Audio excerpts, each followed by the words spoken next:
o qué fueron los grandes enemigos de Bernardo O'Higgins, Gabriel?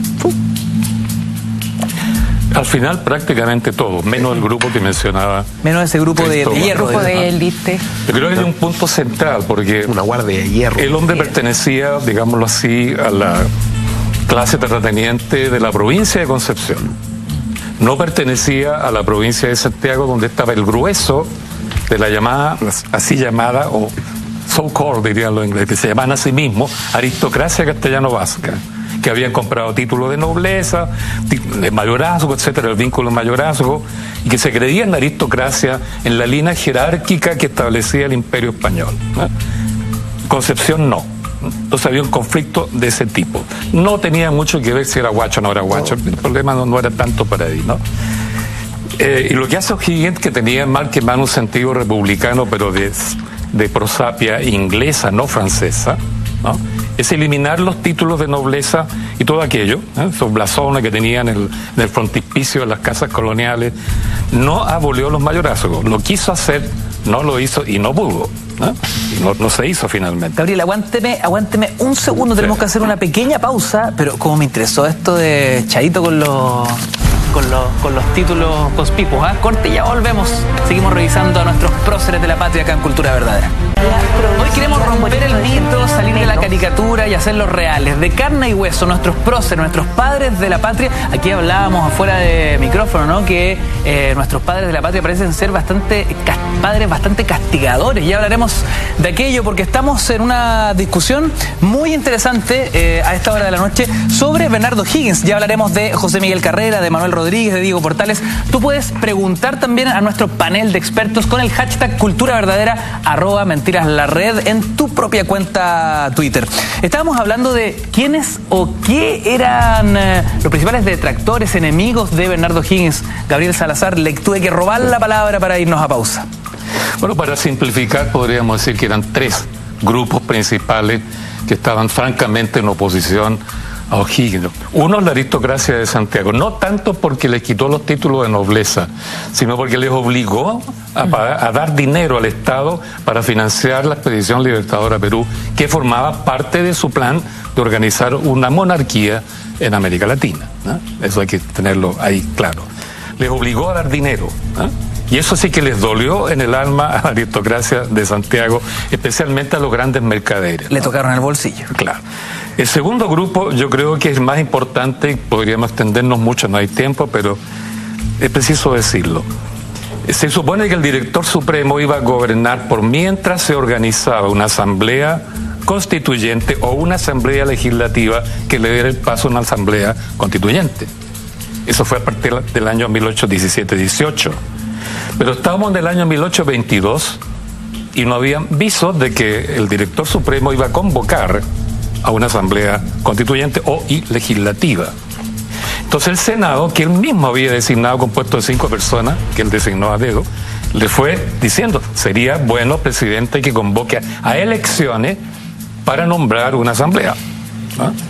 Y pasaba el tiempo, y O'Higgins estaba gobernando prácticamente por decreto militar, no aceptó ninguna propuesta política alternativa a la que ellos querían instalar, por eso se tomó preso a Manuel Rodríguez, del cual parece que vamos a hablar después, se le quiso desterrar y finalmente se le asesinó. Primer asesinato político, ¿no? Entonces O'Higgins se fue granjeando con esto la animadversión, no solo del de la aristocracia de Santiago, sino de los ciudadanos de provincia, que estaban acostumbrados al autogobierno más o menos democrático. Hasta que finalmente O'Higgins dijo, bueno, ya, voy a llamar a elecciones, ¿no? Pero mandó una misiva secreta a cada uno de los pueblos de provincia en que les dice, llamen a elecciones, pero elíjaseme a estos señores. Y le entregó la lista a cada pueblo, elíjame a estas personas. Dice, pero mira, primer caso de corrupción, digamos. Absolutamente, ¿no? Los pueblos, la misiva era secreta, pero como estaban acostumbrados a actuar en asamblea abierta, leyeron la misiva secreta en público. Y todo muy con buen sentido dijeron, bueno, démosle la oportunidad al presidente, y eligieron exactamente la lista que le dio O'Higgins. Se formó la Asamblea Legislativa en Santiago. Pero a poco andar se transformó en Asamblea Constituyente. para lo cual no había sido electa, y dictaron una constitución por el cual prolongaban por 8 años más el gobierno de O'Higgins. En ese punto los pueblos de provincia dijeron a sus delegados: no los elegimos a ustedes para eso. Por tanto, revocación y vénganse de vuelta a los pueblos. Porque eran democráticos, por tanto practicaban el mecanismo de la revocación de las personas que elegían. Y una vez vueltos los funcionarios, los delegados a su pueblo, se reunieron, pueblo por pueblo, y luego fundaron lo que llamaron la Asamblea Provincial de los Pueblos Libres de Concepción. Todos los pueblos de la provincia de Concepción se reunieron, mandaron una carta al norte, lo mismo. Todos los pueblos de la provincia de Coquimbo formaron la Asamblea de los Pueblos Libres de Coquimbo. Y ambas asambleas provinciales enviaron carta a O'Higgins y le dijeron: usted ha traicionado la confianza de los ciudadanos de estos pueblos, tal cual. Por tanto, desacatamos su autoridad. Ambas cartas existen, están en los archivos.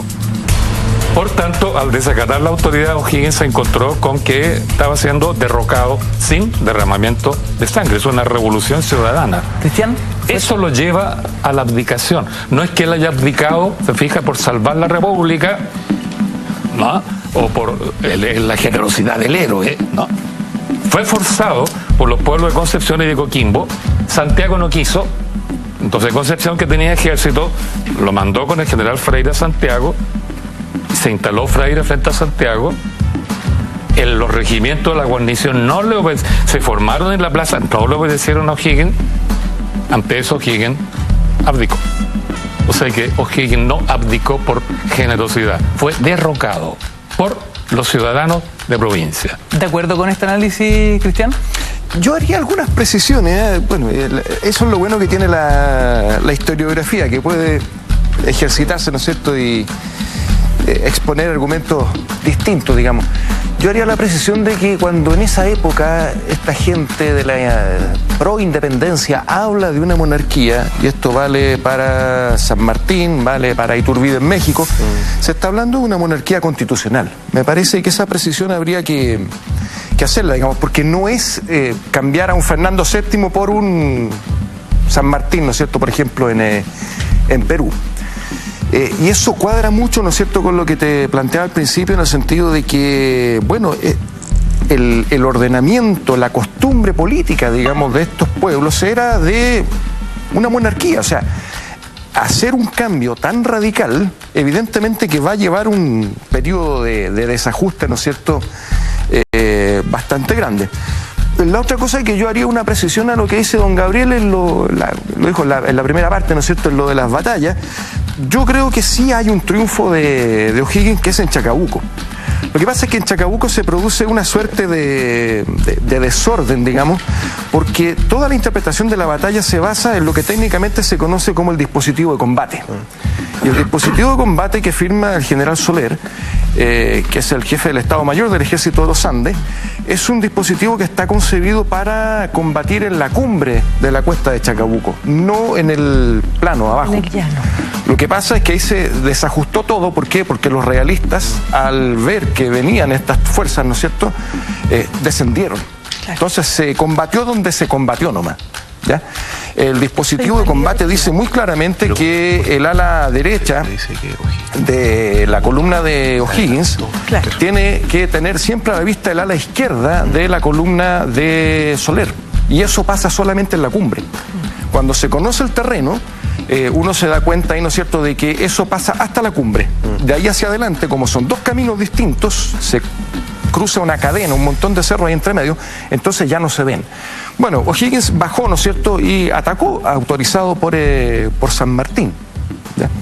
Entonces, bueno, yo diría que eso es, hay un triunfo. En Rancagua, bueno, en Rancagua hay un desorden, la verdad. En Rancagua hay una descoordinación tremenda entre un general, que es O'Higgins, y su comandante jefe, que es José Miguel Carrera. O'Higgins durante mucho tiempo insistió en que Rancagua era el punto donde había que concentrarse. Carrera decía no, Angostura de Paine. Discutieron entre ellos por carta están todas publicadas en el archivo Higgins, que existían caminos alternativos, y de hecho hay dos caminos, ¿no es cierto? Uno por la laguna de Aculeo y otro por la cuesta de Chada, que en algún momento después del terremoto del 2010 se empleó esa ruta, que es bastante compleja. Pero nunca en buen castellano se cortó el queque. ¿Dónde nos vamos a concentrar? Entonces, ahí hay un desorden, digamos, bastante grande. La otra cosa que dice don Gabriel, de que la convención del 22 estaba arreglada, bueno, están los documentos, y eso es cierto. Eso es absolutamente cierto. A cada comunidad que elegía, ¿no es cierto?, le manda una nota diciendo, bueno, me interesa que se elija a fulano de tal, digamos. Pero don Gabriel sigue firme en su posición de que O'Higgins no ganó ninguna batalla. Sí, porque Chacabuco, lo que dice él es correcto, ¿eh? Pero lo que hizo O'Higgins fue precipitarse a atacar en el fondo del valle a las columnas españolas, y se adelantó en exceso porque no se controló en el ataque para esperar que fuera simultáneo con el ala izquierda de Soler. Entonces atacó solo y quedó muy comprometido. Muy comprometida la batalla entera, porque él se metió ahí en las filas enemigas y quedó más o menos embolsado. Por eso Soler tuvo que precipitar, él lo dice Soler, ¿no? Acelerar su avance, digamos, para liberar la presión sobre O'Higgins, y ahí, bueno, ahí se da vuelta ya finalmente la batalla. Pero O'Higgins comprometió la batalla de Chacabuco porque él no tenía la formación militar. Recordemos que él era hacendado en las canteras y entró a la guerra porque sus inquilinos los convirtió en un cuerpo miliciano, y por tanto automáticamente se convirtió en coronel de milicia. Él jamás siguió la carrera militar. ¿Pero tuvo algún acierto militar, O'Higgins? O sea, yo creo que en el sentido estricto los debe haber tenido. Lo que pasa es que al final no era un estratega militar, sino no tiene educación militar. Claro. Pero, bueno, partimos revelando esto, ¿no? Pero fíjate, un agricultor. Pero fíjate que hay que hacer también algunas precisiones de carácter jurídico y constitucional, porque efectivamente había un grave problema que tenía la Constitución de 1818, que no solamente era provisoria, sino que además no determinaba el término de mandato del director supremo. O sea, el director supremo podía estar permanentemente gobernando Chile, no había término de mandato. Que era algo común eso, ¿eh? Que era algo bastante reglamento común. de 1812 de carrera También, hace lo mismo. Exactamente. No había periodos. No había periodo, es que es una situación de emergencia, una situación de guerra. Entonces, efectivamente, cuando se convoca a la Corte de Representantes, que originalmente tenía que pavimentar el camino para una asamblea constituyente, lo que va a ocurrir es que O'Higgins, bueno, ahí se habla de manipulaciones, etcétera, que efectivamente ocurrieron. La Corte de Representantes crea a través del doctor Rodríguez Aldea una constitución nueva, que es la del 22, y prolongaba el gobierno O'Higgins por 10 años, porque eran 6 años más 4 de reelección. Entonces eran 5 años que lleva gobernando, más 10, 15 años en total, o sea, habría gobernado hasta 1832.